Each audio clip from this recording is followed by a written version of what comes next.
On February the 24th, 1993, the footballing world woke up to some devastating news. Bobby Moore, the legendary West Ham and England captain, had passed away at the age of 51 after losing his battle with cancer.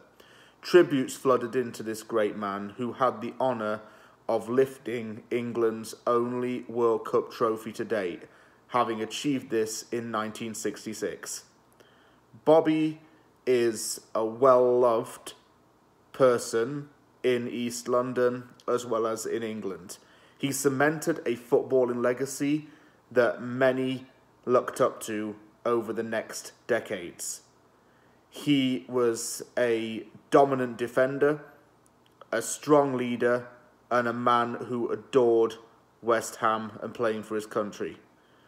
He was greatly missed, and still is greatly missed to this day.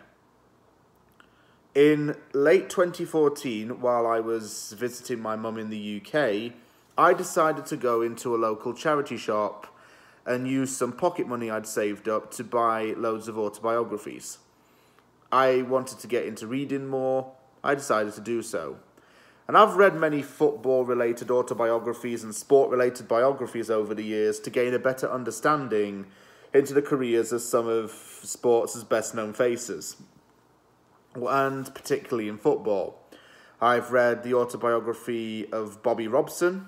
I've read Frank Lampard's autobiography, Totally Frank, and just ideally, on the day that I went to buy these autobiographies, I came across a book called Bobby Moore, The Man in Full, by Matt Dickinson, a renowned sports journalist.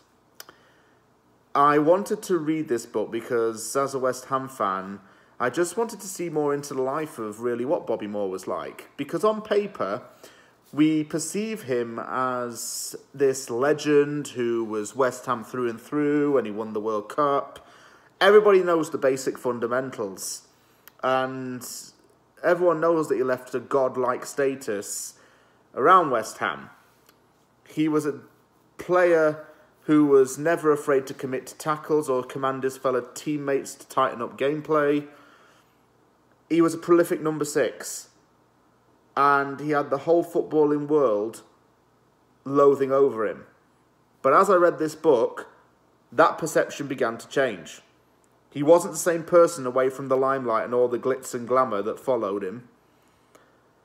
Matt Dickinson is very good in this book for several reasons, not at least because he's able to carefully construct, dismantle, and even put together parts of Moore's life and get those to juxtapose. He examines Moore's attributes and personality as a player and a man. He quotes former teammates and gets interviews with former players as well. And he provides a very clear contrast to the man that West Ham fans knew and the person away from the pitch. He actually doesn't describe Bobby Moore as a legend at West Ham. He touches on it, but mainly he describes Moore as a recluse who battled marital and legal problems and someone who became very dissatisfied with his career and many personnel in his life. As I say, you look at it from the outside in, Bobby Moore had a fantastic year in 1966. Not only had he captained England to World Cup glory on home soil, but he won BBC Sports Personality of the Year. He was up there with the likes of Eusebio, Beckenbauer and Pelé. And Moore was only 25 years old. And he was playing for a lesser-known team in West Ham. He wasn't playing for a big giant at the time. He was just playing for West Ham. Dickinson tries to challenge that view. He says that Moore actually played for West Ham with great reluctance. One strong example of that was shown in the months leading up to the World Cup triumph. Moore was a very sociable character, and he attended team gatherings at pubs. He snuck out of hotel rooms to drink at bars, often filled up train carriages full of lager for away trips, and often bought people drinks. Sir Alf Ramsey praised Moore, but Ron Greenwood, Moore's then manager, noticed negative effects on Moore's performances. Moore was given a wake-up call. He was stripped of the captain's armband, and it seemed that he was going to leave West Ham. something which Moore actually tried to force at many stages in his career. Dickinson's able to provide a bit of a balanced argument between Moore and Greenwood's responses to what was considered drastic action at the time. He implies that Moore had mixed emotions. He wanted to move to Tottenham Hotspur, of all places, but he wanted to still play in the World Cup. And in order for that to happen, Moore had to sign a contract. He was about to become a free agent, and being uncontracted would have meant that he wouldn't be able to play an international tournament. So Dickinson simply concludes that Moore just signed the new one-month deal at West Ham just to fulfil the World Cup dream. Winning the World Cup actually helped Bobby Moore to understand how much West Ham meant to him, so he signed a new deal and committed for a long-term future. The 1970 World Cup was a bit of a tipping point for Moore. Everyone knows it for that infamous picture of him and Pelé talking. But it was the downfall of Moore. Greenwood noticed that Moore was getting fatter, he was getting older, and he wasn't the skilled player that he was 4 or 5 years prior. Moore began to struggle internationally and was eventually dropped out of the England team for good. He played his last game for England against Italy in November 1973.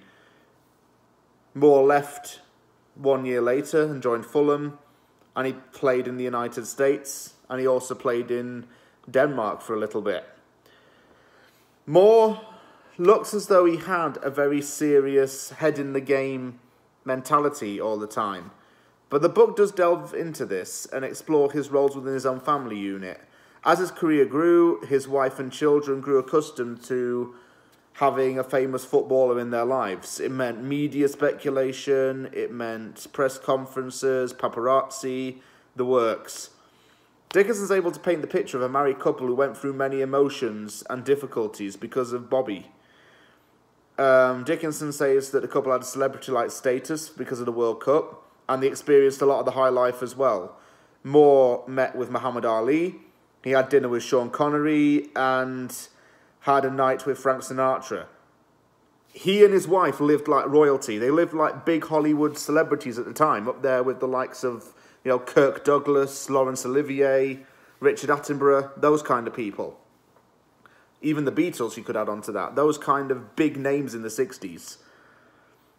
Tina Moore was interviewed for this book, and she gave a personal insight into her relationship with Bobby. She said that he was very quiet, and he did this just to avoid criticism. Unbeknown to most, Moore was actually diagnosed with testicular cancer in 1965 and had to have a testicle removed. Tina and Moore and some of Moore's teammates actually said that he never mentioned it. He didn't tell anybody about it, and that's something quite important if you think about it. You'd want people to know about that. He never told anyone. Moore did this because he didn't want people to consider him unfit to play, so he just played through the pain. After he returned to full health, following some surgery, he started to play more often, but the radiation treatment may have caused Moore to develop bowel cancer 27 years later. Moore's second battle with cancer was more aggressive than the first stint, and friends, journalists, and even some family members didn't know the severity of the cancer until between late 1992 to early 1993. Moore travelled around the country to say goodbye to some friends, including Geoff Hurst and Harry Redknapp, and in February 1993, he finally admitted that he had cancer. He died a few days later. Geoff Hurst and Martin Peters formed the West Ham trio alongside Moore. They're regarded as Moore's best friends during the time at West Ham, and there's a statue to commemorate them. Hurst only recalls the one time only where he and Moore actually shared celebrations after a win. Hurst said that he was sitting in a dressing room after a First Division game when Moore walked over to congratulate Hurst on scoring 2 goals. The striker admitted that he was actually surprised yet pleased to hear Moore praise him. Hurst said it wasn't like Bobby Moore to even say anything like that after a game. And it shocked him. And I believe that Hurst actually had more of a strained relationship with Bobby Moore than we think. They were just seen as teammates and not really best mates, if you want to put it into that sense. And look, let me be clear. Bobby Moore deserves to have his name in the English footballing folklore because of the impact he had on the country's game. But it's only simply put there to see the man for the footballer he was, not the person he was. You can apply that same theory to a lot of different people. Their success in their own industries overshadow their private lives and true feelings. You never know what someone's really feeling on the inside. You definitely couldn't back in the 60s and 70s, not with how slow the printing press was and how slow it was for new media to be developed. There wasn't social media at the time, don't forget. Moore felt a lot of struggles throughout his career because of tensions between Greenwood and himself. Moore just stayed committed to West Ham to satisfy Ramsey or to stop rumours from spreading, and that's what Dickinson believed. The captain eventually left West Ham due to his age and his decline in ability, but it doesn't disregard the impact he had on the field. West Ham simply tried to make Bobby stay around, although he had other intentions. His family may have known about it, but he just kept things quiet just to avoid all the mumbo-jumbo and beef, as it were.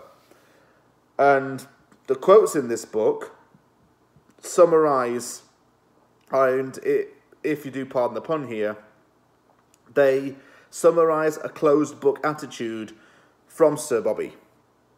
Greenwood said that he will, quote, dry you up in a minute if he's asked about Bobby Moore. Sir Michael Parkinson, the legendary Sir Michael Parkinson, says that, quote, you realise you knew bugger all about Moore. And if you do read this biography, or you have read this biography, I suggest that you prepare to be shocked. You can acknowledge this man's legacy, but be prepared to see another side to the man they call England's greatest defender, to the man that Pelé called the greatest defender he's ever played against. He may have been the full package on the pitch, but away from the pitch, he wasn't the man that we think. And Dickinson, as well as many of the interviewees for the book, some of Moore's family members, and those who were quite close to him, could certainly attest to that. As I read the book, I was quite shocked to see how disconnected Moore tried to be from the club, how he didn't always want to wear the claret and blue shirt, and how he often did so even though he didn't want to. It's a lot of mixed emotions when you read this, but you get a really good insight into Bobby Moore and learn things that you may not have known about him. It's a 10 out of 10 recommended book from me. Thank you very much for watching this video. If you like this video, hit the like button and don't forget to sub for more content. Take care, everybody, and I will see you all soon.